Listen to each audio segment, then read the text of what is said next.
Okay, so I got some fill-in things here. Um, I was going to fill in about the inventor's chair. I wanted to explain my remote control operation, um, how we use the virtual world to automate things. I wanted to explain a bit about the construct and my third degree of crazy. Something that I'm actually well known for is my third degree of crazy. And this is a fun one because it's like I remember back in 5 years ago when I was catching the people on my computer again. I was typing all this stuff to the people on my computer.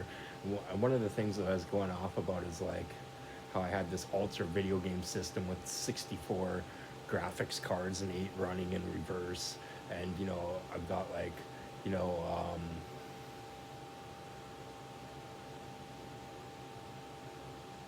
a transgender skin grafting robot on perm that wants a Pinocchio. I had this like I just have this way of taking it to like, especially if you're. Another thing is like swearing. Like you can swear and then you can say you're a dog's excrement of where it degenerates into some sort of disease ridden scowl of the filth that is your soul. You know what I mean? And you can just take it to the third degree, right? You can just add this third degree to it. So I'm kind of known for that, structuring that out and emphasizing how to take it to the third degree. Now with the virtual world, how I mentioned that we have a virtual world, we have a construct, and add the concepts of love and stuff like that. The other thing I do in this virtual world is automate things. Like I even automate like offices and try to use the AI to automate, to streamline data into the real world, as well as to automate the processes that we're routinely going through.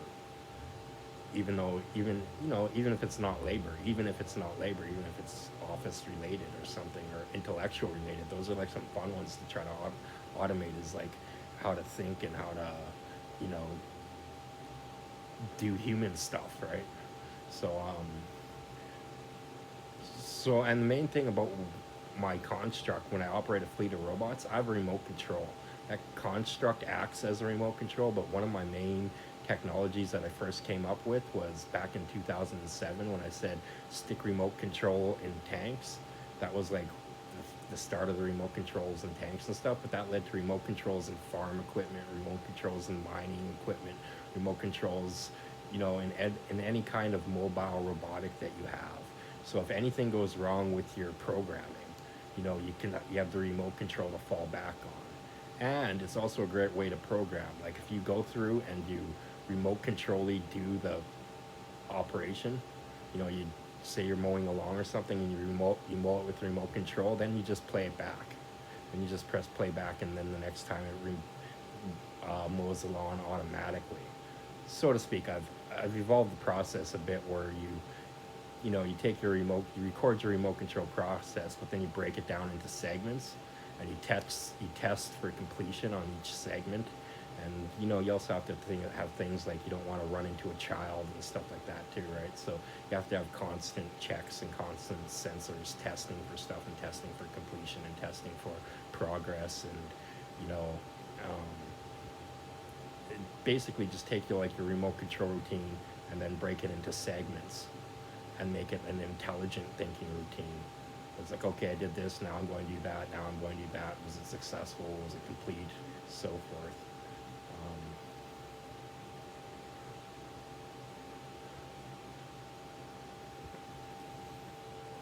let's see. So that's a remote control in a hurry.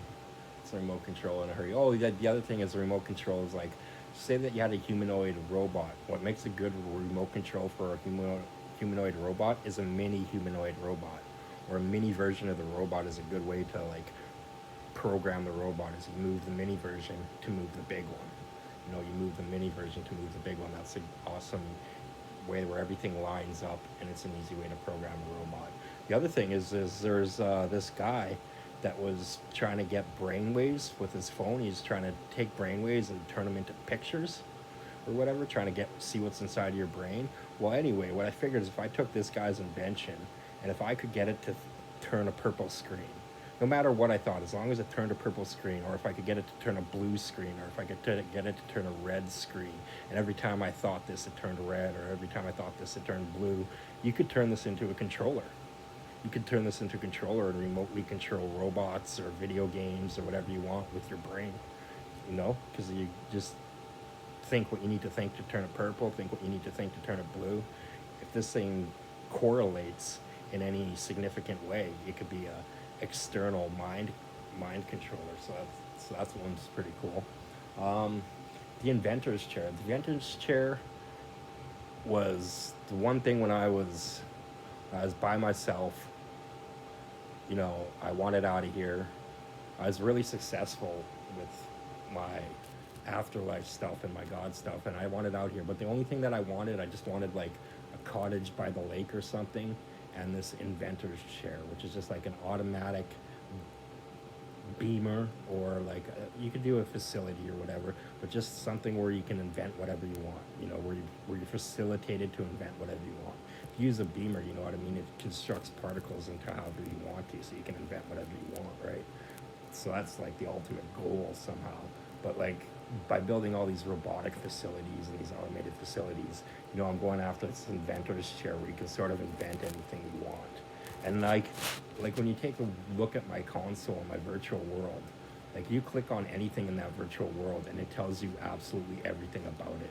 Like the idea was to take it from the dirt to the shelf to in your hands and the whole story in between. So like not only if you say you're talking about a lamppost, we can tell you where the metal for that lamppost was mined, how much metal they ended up mining, how much metal is used in that lamppost, how much they charged for the metal at the time, you know, the market value at the time, and how much profit they made off of it at the time that they did it. That's the other thing, we do market values and profits transparently.